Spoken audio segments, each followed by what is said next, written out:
ووصينا الإنسان بوالديه حملته أمه وهنا على وهن وفصاله في عامين।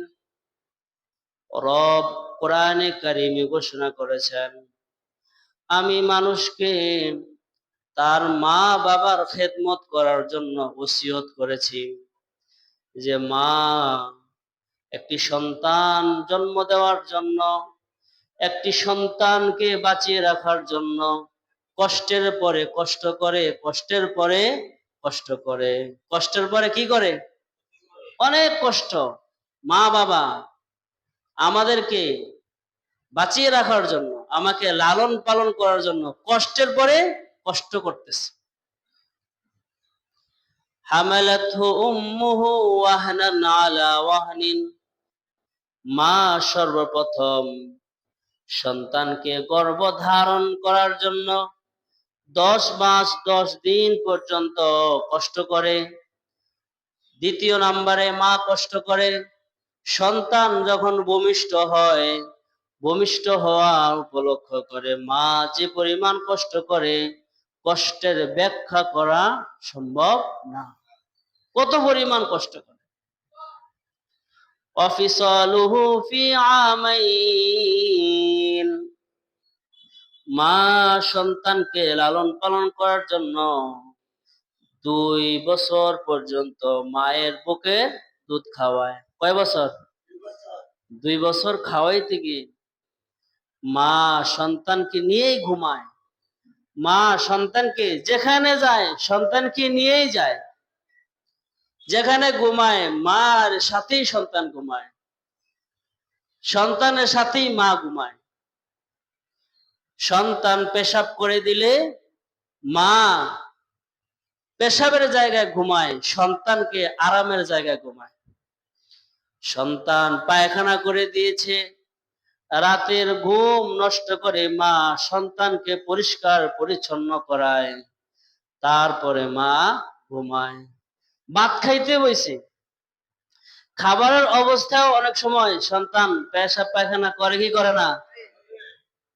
যখন খানা খাওয়া অবস্থায় সন্তান পায়খানা করে দিয়েছে, সবাই নাক বন্ধ করে ঘর থেকে বের হয়ে গেছে, সবাই ঘৃণা ভরে রুম থেকে বের হয়ে যায়, কিন্তু মা বের হয়ে যায় না। মা কলিজার টুকরা সন্তানকে বুকে জড়িয়ে ধরে, মা হাতটা ধুয়ে এসে পায়খানা পরিষ্কার করে, মার নাকে কি কয় না? গন্ধ কয় না। সবাই রুম থেকে বের হয়ে যায়, বাবা রুম থেকে বের হয়ে যায়, ভাই রুম থেকে বের হয়ে যায়, নানিও রুম থেকে বের হয়ে যায়, দাদিও রুম থেকে বের হয়ে যায়, কিন্তু কে বের হয় না? মা বের হয় না। মা সন্তানকে কোলে নেয়, চুমা দেয়। সুবহানাল্লাহ, বলেন না সুবহানাল্লাহ। এরকম মায়া মমতার কারণেই রব মা বাবাকে দ্বিতীয় রব বলছে। সুবহানাল্লাহ কইলেন না? তার রব হইল আল্লাহ, আল্লাহর পরে দ্বিতীয় আরেকজন প্রভু মা বাবাকে আল্লাহ তাআলা ঘোষণা করেছেন।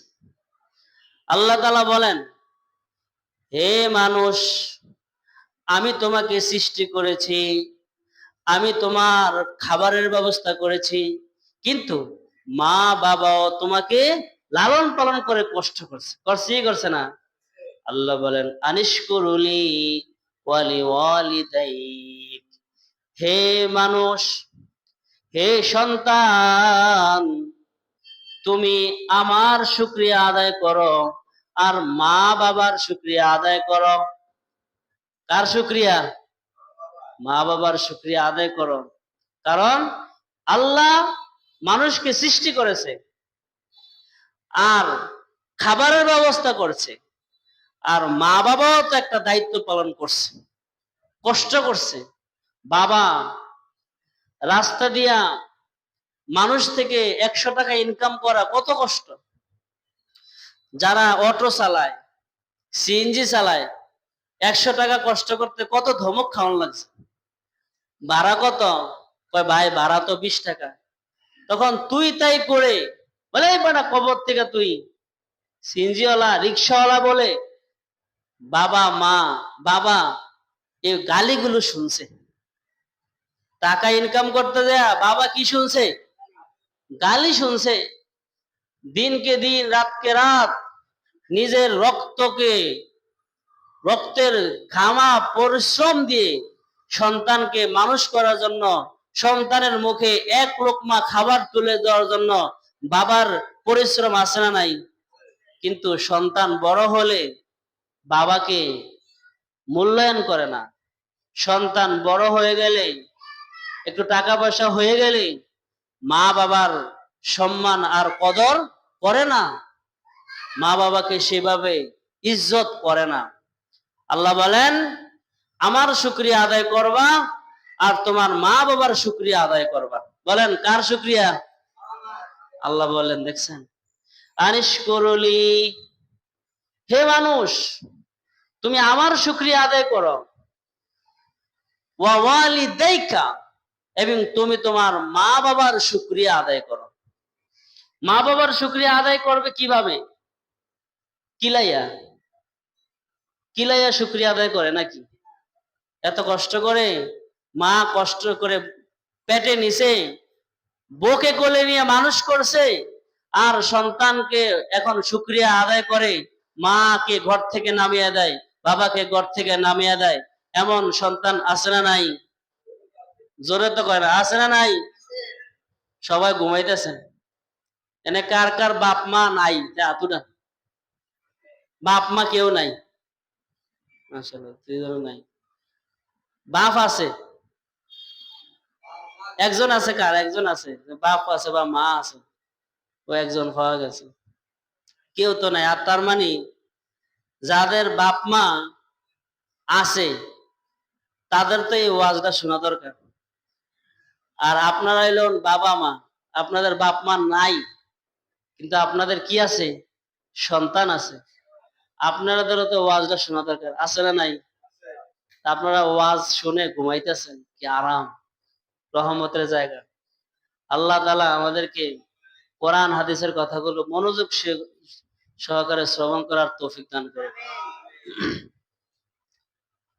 পৃথিবীতে মা বাবার ভালোবাসা এটা বিনিময় ছাড়া ভালোবাসা। এছাড়া আপনার মা ছাড়া, বাবা ছাড়া স্ত্রী যে আপনাকে ভালোবাসে, আপনার থেকে কিছু পাইয়া ভালোবাসে। স্ত্রীর ভালোবাসা স্বার্থ রয়েছে, সন্তানের ভালোবাসার মধ্যে স্বার্থ রয়েছে, কিন্তু মা বাবা যে সন্তানকে ভালোবাসে এর মধ্যে কোনো কি নাই? স্বার্থ নাই। নিঃস্বার্থভাবে মা বাবা সন্তানকে ভালোবাসে। সেই ভালোবাসার মূল্য, সেই ভালোবাসার ইজ্জত সম্মান দেওয়ার জন্য আল্লাহ তাআলা বলছেন, আল্লাহ বলছেন আমি তোমার রব। দ্বিতীয়ত তোমার রব হইল তোমার বাপ মা। সুবহানাল্লাহ তো কয় না? আমি রব 1 নাম্বার, দ্বিতীয় নাম্বার রব হলো তোমার মা বাপ। দ্বিতীয় নাম্বার রব হলো তোমার মা বাপ। কেন? এক সাহাবী এসে নবীজিকে বলছে, ইয়া রাসূলুল্লাহ আমি হিজরত করতে চাই। আপনি যেমন মক্কা ছেড়ে মদিনায় হিজরত করে গেছেন, হিজরতের দ্বারা অনেক সওয়াব হয়, আমিও এই সওয়াব অর্জন করতে চাই। আমি মক্কা ছেড়ে কই চলে যাব? মদিনায়। আপনার সাথে চলে যাব, আপনার সাথে থাকবো, আমি ইসলামের দাওয়াত দিব। নবীজি বলছেন তোমার বাপ মা কেউ আসেনি? তো বলছে হ, আমার বাপ মা আছে, আমার মা বৃদ্ধ, চলতে পারে না। তো তোমার বাপ মারে দেখার জন্য লোক আসেনি? কয় না। কথা হলো তোমার হিজরতের দরকার নাই, তোমার বাপ মার খেদমত করো, তোমার মায়ের খেদমত করো, আল্লাহ তাআলা এর বিনিময়ে তোমাকে হিজরতের চেয়েও বেশি সওয়াব দান করবে। আরেক সাহাবী আয়েশা বলতেছে, ইয়া রাসূলুল্লাহ আমি জিহাদে যাইতে চাই, আমাকে জিহাদের অনুমতি দেন। নবীজি বলছে তোমার কি মা বাবা আসেনি? কয় হ্যাঁ, আমার মা আছে, খুব বৃদ্ধ। তো নবীজি বলছেন তোমার জিহাদে যাওয়ার প্রয়োজন নাই, তুমি তোমার মায়ের খেদমত করো, আল্লাহ তাআলা এর বিনিময়ে তোমাকে জিহাদের চেয়েও বেশি সওয়াব দান করবেন। আরেক সাহাবী নবীজির ইসলাম ধর্ম গ্রহণ করেছেন, কিন্তু উনি নবীজির সাথে কোনো সাক্ষাৎ করে না, নবীজির লগে দেখা করে না। ওয়াইস আল করনি উনি চিঠির মাধ্যমে লোক মারফতে নবীজির কাছ থেকে অনুমতি নিচ্ছে, হে নবী, আমি আপনার সাথে দেখা করতে চাই, আমার বাড়ি ইয়ামান দেশে, আপনি আমাকে অনুমতি দেন, আমি একটু আপনার সাথে দেখা করব। নবীজি আবার খবর পাঠাইছে যে বলো তার মা বাপ আসেনি। আমার মা আছে, অনেক বৃদ্ধ। তোমার মা বৃদ্ধ, আমার মাকে গোসল করে দিতে হয়, আমার মাকে কোলে নিয়ে কোথাও নিতে হয়, আমার মা পেশাব পায়খানা করে দেয়, পরিষ্কার করতে হয়, এক মুহূর্ত পরিমাণ সময় আমি মাঠ থেকে আলাদা হইতে পারি না। নবীজি বলছে তোমার আমার সাথে দেখা করতে হবে না, আমার সাথে দেখা করা, নবী বলতেছে তুমি আমার লগে দেখা করার প্রয়োজন নাই, তুমি তোমার মায়ের খেদমত করো, তোমার মায়ের খেদমত করলে আমার সাথে দেখা করলে যে মর্যাদা হবে তার চেয়ে বেশি পরিমাণ মর্যাদা পেয়ে যাবে। সুবহানাল্লাহ। নবীজির সাথে সাক্ষাৎ করা সব আছে না নাই? নবীজিকে যে দেখছে, হাদিসে আছে যে নবীজিকে এক নজর দেখবে ওই ব্যক্তির জন্য জাহান্নামের আযাব হারাম হয়ে যায়। তাহলে এরকম এক নজর দেখলে যে পরিমাণ সওয়াব, তো মারে দেখো, মারে দেখলে তার চেয়ে কি হবে? বেশি হবে।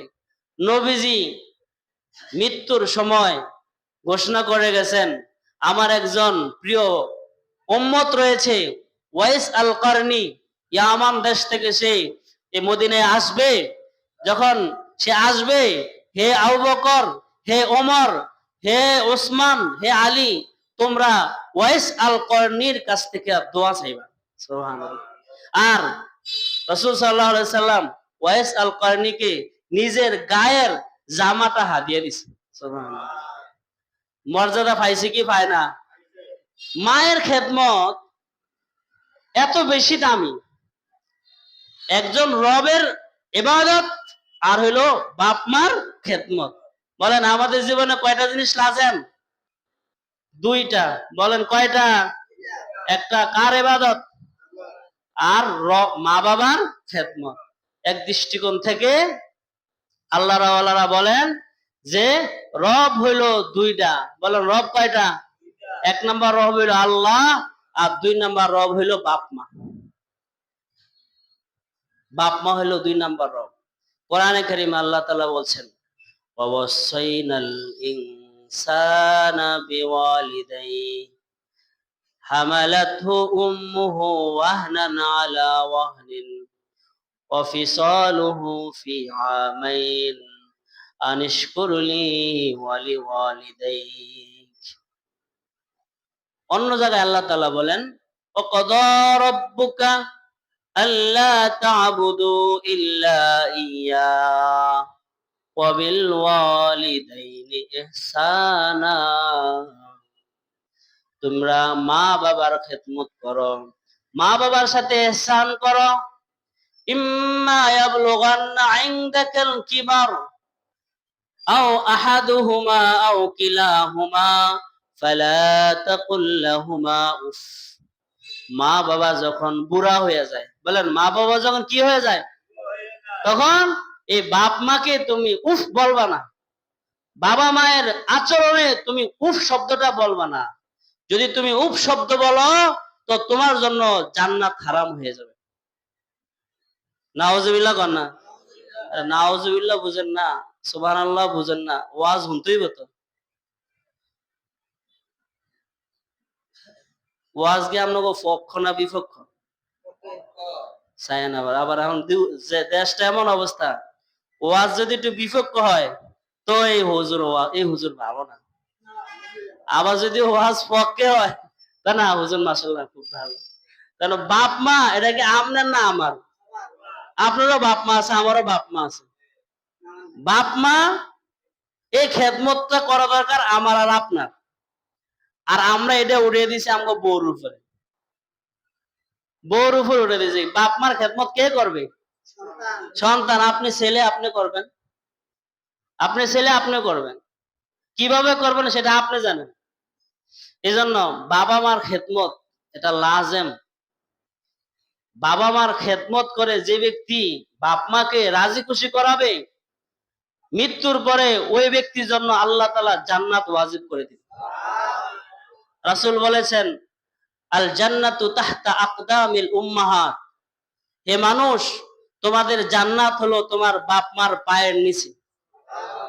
রাসূল বলেছেন, রিদর রব্বি রিদল ওয়ালিদাইন, সাখাতার রব্বি সাখাতাল ওয়ালিদাইন। হে মানুষ, তুমি তোমার মা বাবার খেদমত করে যদি তোমার মা বাবাকে রাজি করতে পারো, তো আমি খোদা তোমার জন্য রাজি হয়ে যাব। আর বাপ মার খেদমত না করে বাপ মাকে কষ্ট দিয়ে যদি তুমি কবরে আসো, তো মনে রাখো আমি তোমারে মাফ করবো না। নাউজুবিল্লাহ। মাশাআল্লাহ, এর বুঝছেন একটু কোথায় নাউজুবিল্লাহ বলতে হবে, কোনায় সুবহানাল্লাহ বলতে হবে, এটা বুঝতে হবে। আল্লাহ আমাদেরকে বুঝার তৌফিক দান করুন।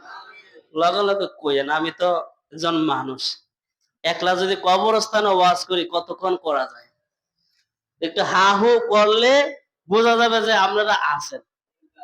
হ্যাঁ, জিন্দা না আপনারা মুর্দা? জিন্দা। আল্লাহ তাআলা কবুল করো, আল্লাহ আপনাদেরকে হায়াতে তৈয়বা দান করো। আল্লাহ তাআলা আপনাদের মা বাবা যাদের মরে গেছে, আল্লাহ তাআলা তাদেরকে জান্নাত নসিব করো। আর যাদের বাপ মা বেঁচে আছে বা একজন বেঁচে আছে, আল্লাহ তাআলা তাদেরকে হায়াতে তৈয়বা দান করো। মায়ের খেদমত বাবার খেদমত করার তৌফিক দান করো। পৃথিবীতে নিঃস্বার্থ ভালোবাসা কার? মা বাবার। এছাড়া আর কেউ আপনার নিঃস্বার্থ ভালোবাসা করে না, নিঃস্বার্থ খেদমত করে না। একটা সন্তান অ্যাক্সিডেন্ট করছে, দৌড়িয়া মা যায় আগে দৌড়িয়া আমার ছেলের কি হয়েছে। আর আমাদের দেশে এখন তো আছে ছবি উড়ায় ফেসবুকে ছাড়ার জন্য, খালি কি আপনার বন্ধু অ্যাক্সিডেন্ট করছে, আপনার দাঁড়িয়ে ফেসবুকে ছাড়বেন আমার বন্ধু কি হয়েছে, অ্যাক্সিডেন্ট হয়েছে। মা ফেসবুকে ছাড়বে না, দৌড়িয়া যা ফাংজা করে ধরবে। এটা হলো মা। এক সাহাবী এসে বলছে, মান আহাক্কু বিহুসনি সাহাবাতি, আমার বাপ মা দুইজন আছে, কে কাকে আমি বেশি সময় দিব, কাকে আমি বেশি সম্মান করব, কাকে আমি বেশি খেদমত করব। রাসূল সাল্লাল্লাহু আলাইহি সাল্লাম বলছেন, উম্মুকা। সুম্মা মান? ওই সাহাবী বলেছে, তারপরে কে? নবীজি বলেন, উম্মুকা, তোমার মা। তারপরে বলছে, তারপরে কে? ক্বালা উম্মুকা, তোমার মা। কয়বার? তারপরে সুম্মা মান? তারপরে আমি কার খেদমত করব? রাসূল বলেন, ক্বালা আবুকা, তোমার বাবার খেদমত করো তারপরে। তাহলে বাপ মা দুইজনেই সম্মানের উপযুক্ত, কিন্তু তার চেয়ে বেশি সম্মান বেশি খেদমত পাওয়ার উপযুক্ত কে? মা। মায়ের ভালোবাসার তুলনা হয় না। বাবা অনেক সময় দূরে থাকে, কিন্তু 24 ঘন্টা ছোটবেলায় আপনাকে মানুষ করার জন্য 2-4-5 বছর একবারে আঠার মতো লেগেছিল আপনার সাথে কে? মা। লাঠার সাথে লেগেছিল। কোথায় গেল? দিলটা মার আপনার সাথে ছিল, ছেলেরা জানি কই, এরা আমার ফুতে কই, ফাঁক করতে গেছে, তারপরে কই আমাকে কই, দৌড়িয়া ভাই না এই বাড়ি ভাই না ওই বাড়ি ভাই না, খানার জায়গায় খানা ভরে থাকো, কিন্তু ছেলেকে খুঁজতে খুঁজতে কই, কোথায় কোথায় চলে গেছে। সে লোকটা কে? মা। আপনাকে একদিন আপনার নানুর বাড়িতে পাঠিয়েছে ছোট, আপনার মামা আপনার নানি আপনাকে আদর করে নিয়ে গেছে, আর আমাদের আমরা একদিন খালি নিয়ে গেছেন, কিন্তু আপনার মা কিন্তু সন্তান ছাড়া ঘুমাইতে পারে নাই। হায় হায় রে আমার ভূতে জানি খাইছিনি, হায় হায় রে আমার ভূতে জানি খেয়াল রাখছিনি। এই খেদমত বা এই মেহনত বা এই মনের ভিতরে আপনার প্রতি ভালোবাসা সবচেয়ে বেশি কার? মা। সন্তানকে লালন পালন করার জন্য সর্বোচ্চ চেষ্টাটুকু যারা করেছে তারা হলো আমার মা আর বাপ। আর আমার বউ, সে তো উড়ে এসে জুড়ে বসেছে। আর এখন উড়ে এসে জুড়ে বসে যেই নারী আপনাকে সঙ্গ দিছে, সেই নারীর ভালোবাসায় প্রেমে পড়ে আপন মা বাবাকে আপনি দূরে ঠেলে দিলেন। আপনি কি সুসন্তান না কুসন্তান? হযরত আয়েশা সিদ্দিকা রাদিয়াল্লাহু তাআলা আনহা বলেন যে ইয়া রাসূলুল্লাহ, আমার ঘরের ভিতরে 4টা খেজুর ছিল। বলেন কয়টা? এই 4টা খেজুর ইফতারি করব, এই নিয়তে আমি বসা আছি। হঠাৎ করে একজন মহিলা, একজন নারী এসে বলতেছে, আল্লাহর হস্তে কিছু দেন, আমরা আজকে 3 দিন ধরে কিছু খাই না। কয়দিন খায় না? মানে ইফতারির সময় খেজুর আছে কয়টা? 4টা খেজুর আছে। আয়েশা সিদ্দিকা রাদিয়াল্লাহু তাআলা আনহা বলেন, ইয়া রাসূলুল্লাহ, আমি 2টা খেজুর দিছি। ওই মহিলা 2টা খেজুর পায়া দ্রুত দৌড়ে এমন জায়গায় গেছে যা দেখিয়ে যে ওই জায়গার মধ্যে 2টা সন্তান ছটফট করে কাঁদতেছে, ছোট্ট। তাড়াতাড়ি গিয়ে ওই সন্তানদের 2 জনের মুখে 2টা খেজুর দিচ্ছে। 2টা খেজুর দিয়া মা সন্তানদেরকে আদর করে দিতেছে, কোলে দিতেছে, চুমা দিতেছে, খাও বাবা খাও, খাও বাবা খাও। সন্তান বলে, মা আপনি খাবেন না, মা আপনি খাবেন না। সন্তান বলে, মা বলে, ওগো সন্তান, তোমরা খেয়ে পেট ভরলেই আমার পেট ভরে যাবে। এটা কে? এটা হইলো মা। এটারে কয় মা। যত বিপদে পড়েন, মা আপনাকে ছেড়ে চলে যাবে না। একজন চোর, ডাকাত, সন্ত্রাসী, চাঁদাবাজ, লুটতরাজ, এই সকল অপরাধীদেরকে সমাজ থেকে মানুষ দূরে ঠেলে দেয়। মানে সমাজের মানুষ তাকে বয়কট করে, যে তুই এই সমাজে থাকতে পারবি না। তাকে রাস্তাঘাটে মেরে হাত পা ভেঙে দেয়, ভাই চলে যায়, বিবিও এরকম স্বামী পাইলে স্বামীকে রেখে বিবিও চলে যায়। কিন্তু মা এমন একজন দয়ালু ব্যক্তি যে সবাই আপনাকে ছেড়ে চলে যাবে, কিন্তু মা আপনাকে ছেড়ে চলে যাবে। কি বলেন? মা আপনাকে ছেড়ে চলে যাবে? সবাই চলে যাবে। আপনি হাসপাতালে আছেন, কেউ নাই আপনার কাছে, তারপরও আপনার মা যদি রোগ থাকে, আপনার মা আপনার পাশে বসে থাকবে। এটা হলো কে? মা। সেই মাকে তো আমরা ভুলে গেছি। যে মা আমাদের এত আপন, যে মা যে সন্তানকে বা যে মানুষকে সমাজ বয়কট করে, সন্তানরা ফেলে চলে যায়, বিবি ফেলে চলে যায়, সে মা সেই সন্তানকে তো মা কোলে টেনে নেয়। মৃত্যু পর্যন্ত সন্তানকে মা দোয়াই করে থাকে। বলেন মা কি করে থাকে? এটা বিশ্বাস হয়নি? আমরা অনেক সময় মার উপরে রাগ হইয়া ওই মা এরা মরে না কা, নাউজুবিল্লাহ কর না, নাউজুবিল্লাহ কোনা কইতে বুঝেন না। মারে সন্তান কি বলে? যে মরে না কা। আরে ভাই, মা বাবা হইলো আপনার দোয়ার ভান্ডার। সুবহানাল্লাহ কইলেন না? মা বাবা হইলো কিসের ভান্ডার? এই যে পাকিস্তানের মুফতি তকি উসমানী, অনেকের নাম জানেন, রফি উসমানী ওনার বড় ভাই। ওনারা 2 জন নিয়ত করছেন যে ওনারা হজে যাবে। জীবনে সর্বপ্রথম কোথায় যাবে? হজে যাবে। নিয়ত করছে, পাসপোর্ট সবকিছু ওকে। তো এই সময় হঠাৎ করে মুফতি শফি, মানে ওনার বাবা, ওই যে তকি উসমানী রফি উসমানীর বাবা শফি, মুফতি শফি রহমতুল্লাহ আলাই, উনি খুব অসুস্থ হয়ে গেছে। অসুস্থ হইয়া বিছানা শুয়ে আছে, অসুস্থ অনেক বেশি। তো তকি উসমানী এবং রফি উসমানী ওনারা 2 জন বলছেন, ভাই আমরা তো টিকিট করছিলাম হজে যাওয়ার জন্য, আমাদের টিকিট ক্যান্সেল করে দেন, আমরা হজে যাব না, বাদ দিয়ে দেন। বাবার খেদমত করে করে করে করে একটু বাবা যখন সুস্থ হয়েছে, তখন বাবা মানে মুফতি শফি রহমতুল্লাহ আলাই, উনি জিজ্ঞাসা করছে, কি বাবা তোমরা না হজে যাওয়ার কথা, যাও না? তো ওনারা বলতেছে, বাবা আপনি তো খুব অসুস্থ, এই জন্য আপনার খেদমত করার জন্য আমরা রয়ে গেছি। আর নবীজি বলছেন যে যে ব্যক্তি রহমতের দৃষ্টিতে একবার বাবা বা মায়ের দিকে তাকাবে, ওই ব্যক্তির আমলনামায় একটা কবুলি হজের সওয়াব হবে। অতএব এখানে তো আমরা কাবাঘর দেখতেছি, সুবহানাল্লাহ, এটা কইলেন না? বাবা মা কি? আপনি তো কাবাঘর, আপনাকে দেখলে একবার কবুলি হজ সওয়াব হবে। এজন্য আমরা আপনাকে দৈনিক বারবার দেখে দেখে আমরা হজ সওয়াব লয়ে গেছি।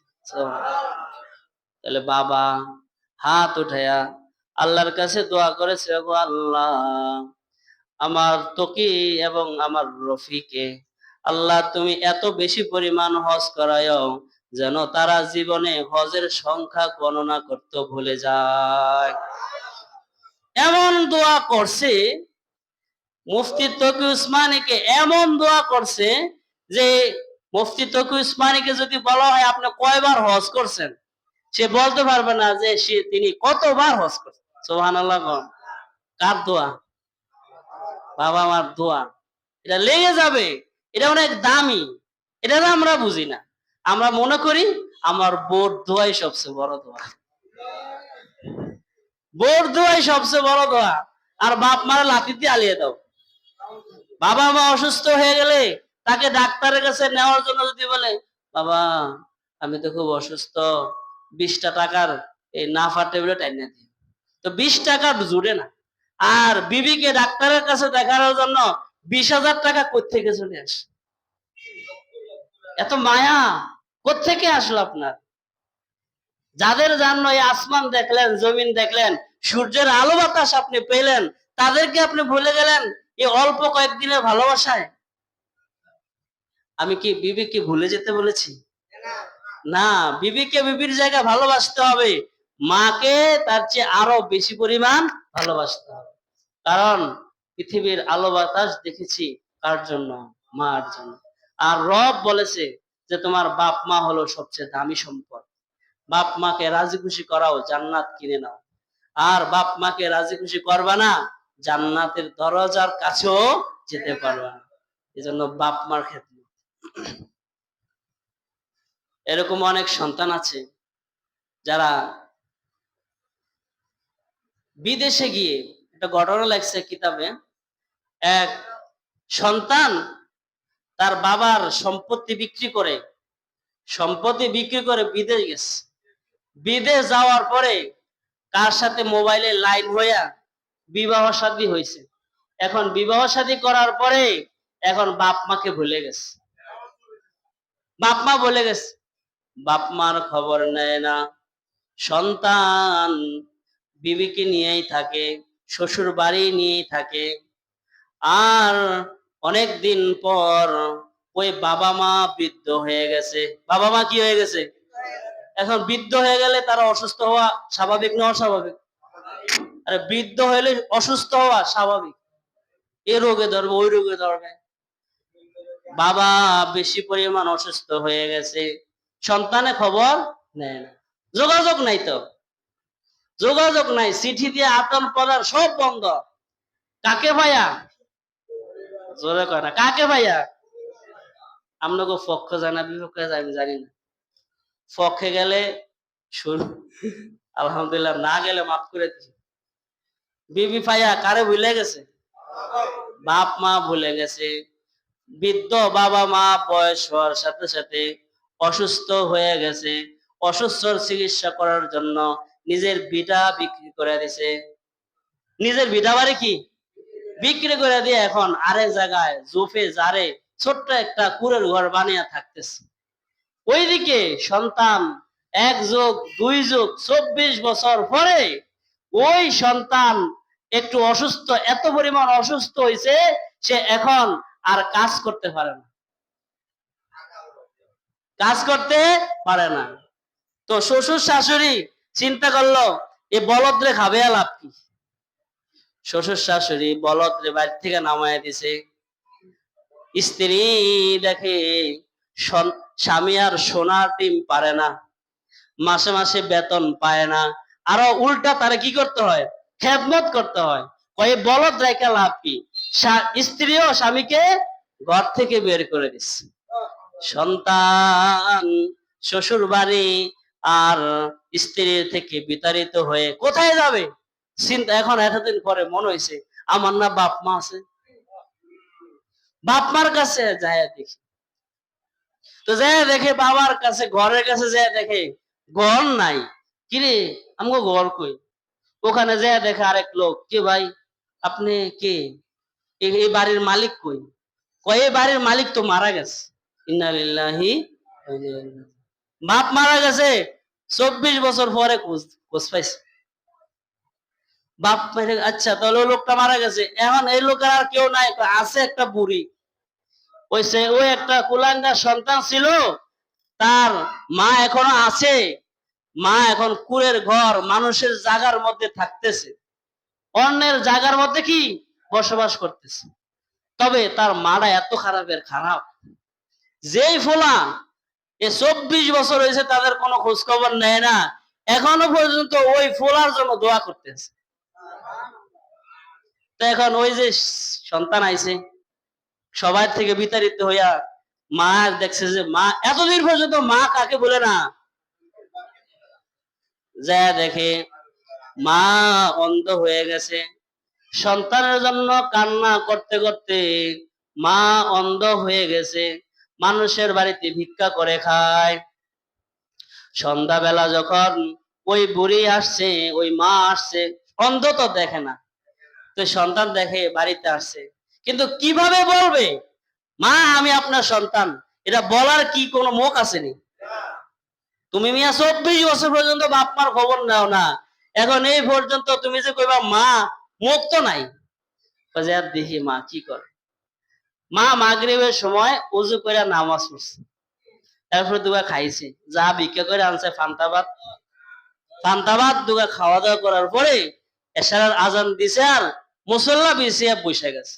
সন্তান ফাঁসেই বসা আছে, মা অন্ধ দেখে না, আর নামাজ আদায় করে, তাহাজ্জুদ পড়ে, আল্লাহর কাছে দোয়া করেছে, গো আল্লাহ আমার স্বামীকে আপনি নিয়ে গেছেন, আফসোস নাই, আমার স্বামীর সম্পদ আমার কাছ থেকে নিয়ে গেছেন, আফসোস নাই, সবই তো নাই, কিছুই তো আমার নাই।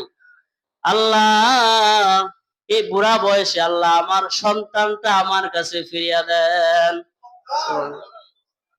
এই বুড়া বয়সে আমারে কি দেন, আমার সন্তানটা আমার কাছে ফিরিয়ে দেন। এই সন্তান মৃত্যুর সময় আমাকে নিজ হাতে মাটিতে কবরে নামাবে, এই সন্তান নিজ হাতে আমার জন্য দোয়া করবে, এই সন্তান নিজ হাতে এক মুঠ মাটি সন্তান আমাকে দিবে, আর সন্তানকে তার সম্পদের লোভ আমার কাছে নাই, সন্তানের লোভ আমার কাছে নাই।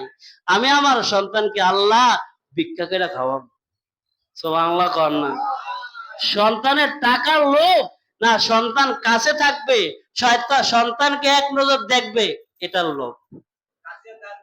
কাছে থাকবে, শুধু সন্তান কাছে থাকা, এটাই মা বাবার কাছে বিশাল পাওনা। এজন্য বাবা মাকে কষ্ট দিয়েন না, হ্যাঁ ঠিক আছে? আমি কি কবরস্থানে ওয়াজ করেছি? মা বাবা আপনার আপন, মৃত্যু পর্যন্ত মা বাবা আপনার জন্য দোয়াই করবে।